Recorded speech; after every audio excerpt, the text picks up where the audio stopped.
Let me now turn to an empirical application by Bettendorf and Boven, 1999. They estimated the demand of roasted coffee in Europe using the data on income and input prices.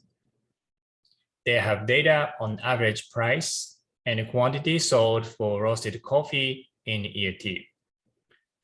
Demand characteristics are the price of tea, which is a potential substitute for coffee.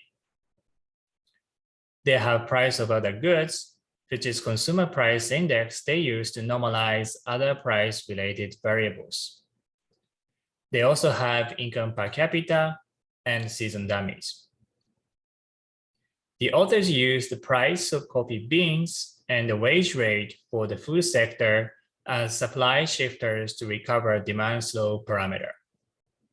The coffee beans and wage are a significant part of production cost, and so these input prices are strongly correlated with coffee price. They argue that these input prices have nothing to do with the demand for coffee conditional on the demand characteristics, including income per capita.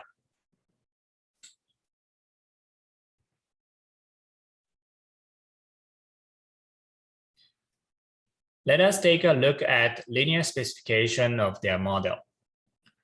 In their paper, they also estimated log-log specification and other types of demand specifications as well. To adjust for inflation, they normalize all the prices and income per capita by consumer price index. Variables with tilde are normalized variables. Here, the demand for coffee cap Q is specified as a linear function of normalized on price B tilde.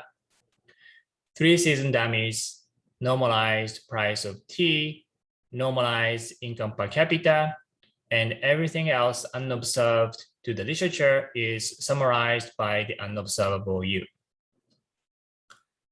The parameter of interest here is of course alpha 1, which captures the slope of the demand curve. Since they know that the price is endogenous due to simultaneity bias, they instrument the price of coffee with input prices.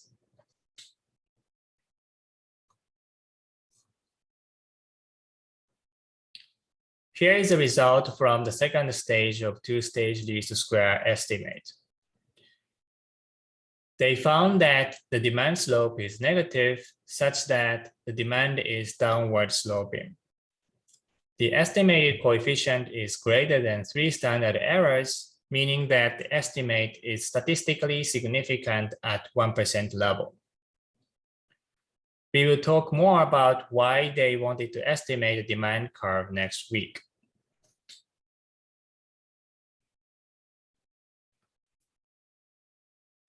Let me introduce another empirical application here.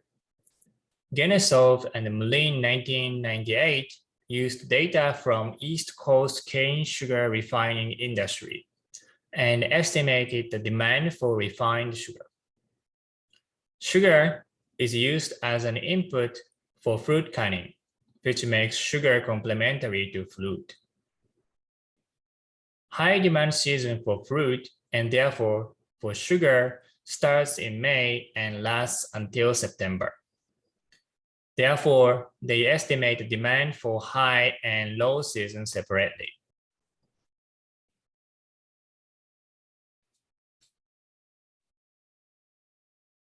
Okay, so what data do they use? Do they have?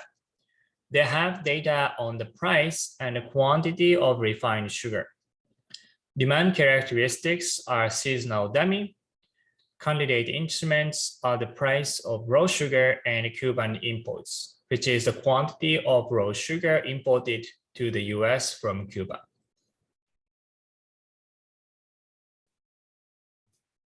The authors decided not to use the price of raw sugar as instrument here because US consumption is very large. Approximately 25% of world total consumption takes place in the US. What it means is that the demand for refined sugar in the US could affect the price of raw sugar, and therefore the price of raw sugar is likely endogenous. So when we use input price as an instrument, we need to check if the variation in input price can be thought of as exogenous and not correlated with the demand. Now, the authors use imports from Cuba as an instrument and argue that Cuban imports is exogenous since its variation mainly comes from production shocks, such as yearly climatic variations, Cuban revolutions, and etc.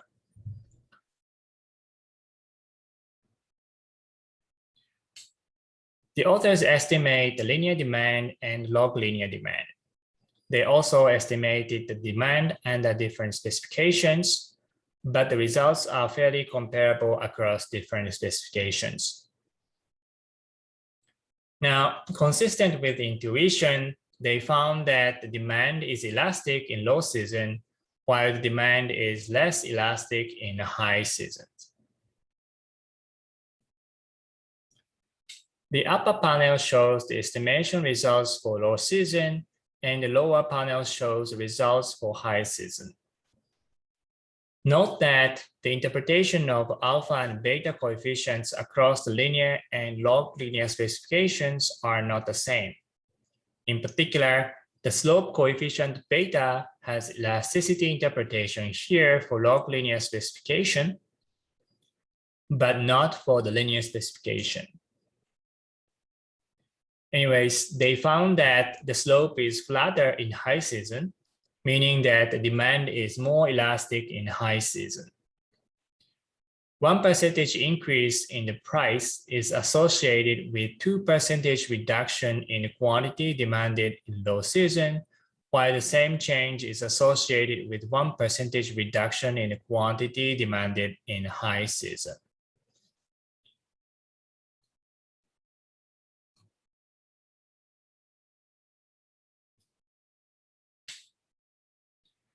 This table simply shows average demand elasticity under linear and log linear demand specifications. As the demand elasticity depends on the price and the quantity for the linear specification, they show the average elasticity of demand here. We can see that the demand elasticities are comparable across the two specifications.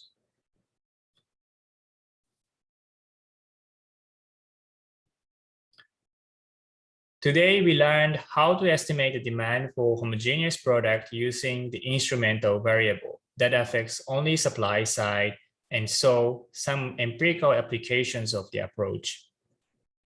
Next week, we will take a look at the supply side and learn how to estimate the market power of firms together with the help of demand estimate.